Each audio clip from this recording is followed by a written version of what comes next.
ਬਿਸਮਿਲ੍ਲਾਹਿਰਰਹਿਮਾनिर्रहीम अस्सलाम वालेकुम नाज़रीन, साडा मेज़बान सोहेब सालिक पंजाबी वीलॉग दे नाल तुहाडी खिदमत विच फिर हाजिर है। 9 नवंबर अलामा इकबाल साडे कौमी शायर 1877 नवंबर के महीने की 9 तारीख को दुनिया के एक अजीम बंदे ने सियालकोट की धरती से जन्म लिया, जिन्होंने सारे इलाके अलामा इकबाल ने नाल जानते हैं। इकबाल की हयाती का बहुता हिस्सा लाहौर में गुजरा है।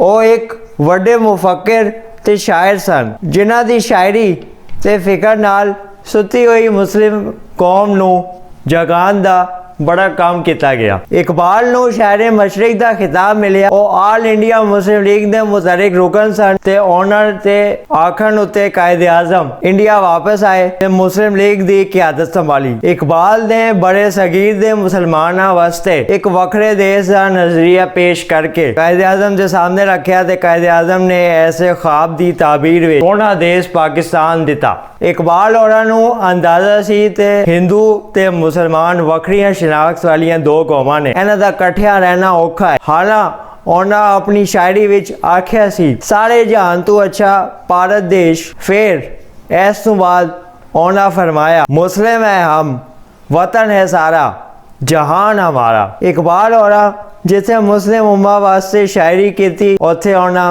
बच्चियां वास्ते बड़िया सोहनिया नज़मां ते सबक देने वाली नज़मां लिखियां, जिहदे विच लपे आती है दुआ बन के तमन्ना मेरी बड़ी मकबूल हुई, अजे तक स्कूलों पढ़ाई जाती है। इकबाल और 21 अप्रैल 1938 जहान तो रुखसत हुए ते लाहौर की मस्जिद के बाहर उन्होंने दफन किया गया, जिथे लोग सवेरे शामी फातिहा पढ़न आते हैं। बड़ी तादाद विच पाकिस्तान वर्गा तोहफा देने उत्ते शुक्रिया भी करते हैं। इकबाल भावे पाकिस्तान बनने तो पहला दुनिया तो टुर गए, पर 1947 विच पाकिस्तान बनने तो बाद भी उन्होंने कौमी शायर दा एजाज हासिल है। अज कायदे आजम नाल उन्हां दी तस्वीरां मिलदियां ने। उन्हां दा एहतराम साडे दिलां विच उस तरह कायम है। अल्लाह ताला कोलों दुआ है कि उन्हां उत्ते रहमत रखे ते उन्हां दियां खिदमतां तो कबूल करे ते सानू उन्हां दे नक्शे कदम से चलन टुरन वास्ते समझ बूझ अता करे।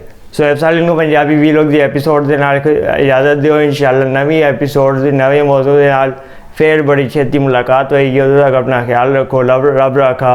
पाकिस्तान जिंदाबाद।